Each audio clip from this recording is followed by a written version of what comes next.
Notice accrochée sur le tableau d'affichage de la mairie du village de Chilbury le dimanche 24 mars 1940. Suite au départ à la guerre de nos voix masculines, la chorale du village cessera son activité après les obsèques du commandant Edmund Winthrop, mardi prochain, signé Le Pasteur. Ainsi commence un très beau roman de Jennifer Ryan, La chorale des dames de Chilbury. Jennifer Ryan est anglaise, elle est née dans le Kent, là où se déroule l'histoire. Elle vit maintenant vers San Francisco avec sa femme et ses enfants. C'est son premier roman, écrit en 2017 et publié donc un an après en France.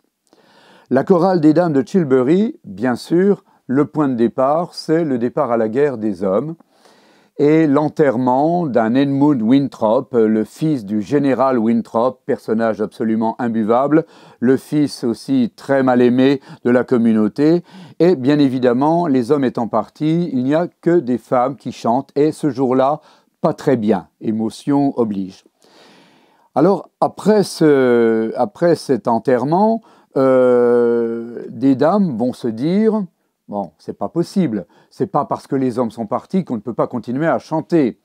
Et donc, il va y avoir une espèce de prise de conscience des femmes de Chilbury pour dire on va continuer à chanter. Ce qui va diviser un petit peu le groupe avec une personne, une Mrs. B, parce qu'elle s'appelle Brandon Boyd, et donc on a raccourci son nom à B, disant non, c'est pas possible. Une chorale où il n'y a que des femmes, c'est pas une chorale, on va se ridiculiser, ça ne va pas aller. Et les autres disant, mais si, on peut.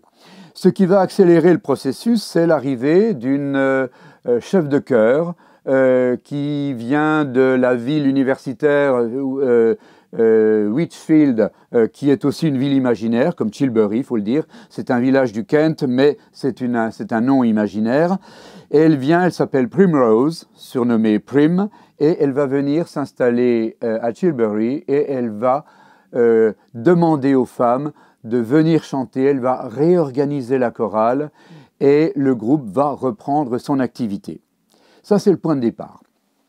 C'est aussi un livre choral, comme on dit maintenant, d'un film choral, pas simplement parce que ça parle d'une chorale, mais parce que ça raconte les destinées en parallèle d'un certain nombre de personnages qui s'expriment soit parce qu'ils écrivent une lettre à quelqu'un de leur famille, soit parce qu'ils écrivent un journal intime, et journal auquel ils vont confier leurs états d'âme, leurs réflexions, leurs peurs, leurs angoisses, et la vie de la communauté de Chilbury.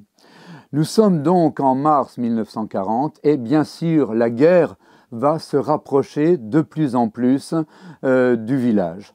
Et donc on commence par avoir les avions qui survolent Douvres, ville réelle pas très loin de Chilbury, et puis ça va s'aggraver au fil du roman. Les avions ennemis se rapprochent et il va y avoir un survol, il va y avoir des bombardements de la ville de Douvres, il va y avoir en plus un bombardement bien sûr de Chilbury et puis de la ville universitaire de Litchfield qui est à une dizaine de kilomètres dans l'histoire.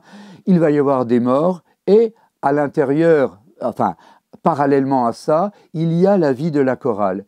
Et la chorale, petit à petit, au fil de l'histoire, va prendre une fonction de soutien moral. Les dames vont se réunir régulièrement, vont participer à des concours de chorale et elles vont aussi se soutenir. Il va y avoir des femmes qui vont perdre leur mari, qui vont perdre leur enfant.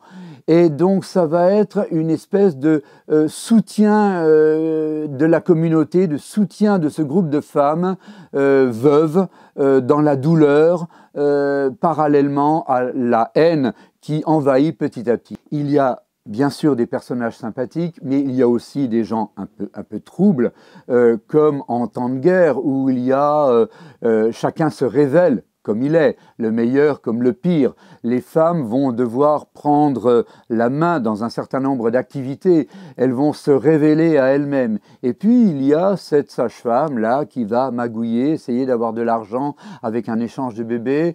Il va y avoir on dirait des profiteurs de guerre, hein, des gens qui pillent les maisons une fois que le village a été bombardé. Et puis il y a deux problèmes, on va dire, sociétaux qui sont évoqués dans le roman. Il y a la rencontre de Madame Tilling, alors qu'elle soigne des soldats blessés avec un jeune homosexuel, et elle qui a quand même une vue assez rigide de ses principes moraux, elle va rencontrer là ce jeune soldat qui va mourir dans ses bras et qui va lui confier une chevalière à les porter en souvenir à le jeune qui a été son amour.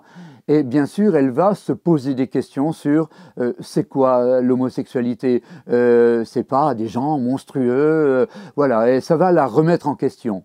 Et le deuxième problème sociétal, c'est l'avortement. Parce qu'à l'époque, c'est bien sûr rigoureusement interdit, passible de prison, et les femmes qui veulent se faire avorter ont recours à des faiseuses d'anges, comme on disait dans le temps, à Lichfield, et bien évidemment, les filles qui y vont s'en sortent pas toujours vivantes suite à des septicémies, etc. Et ça va aussi la remettre en question par rapport à ce qu'elle croyait être ses principes moraux très stricts et très établis.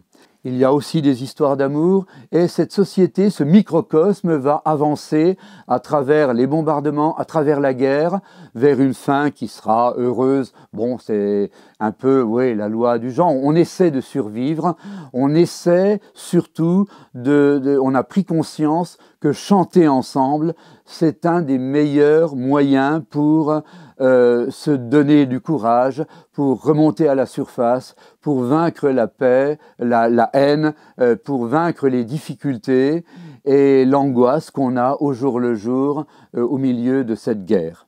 Ça s'appelle La chorale des dames de Chilbury de Jennifer Ryan.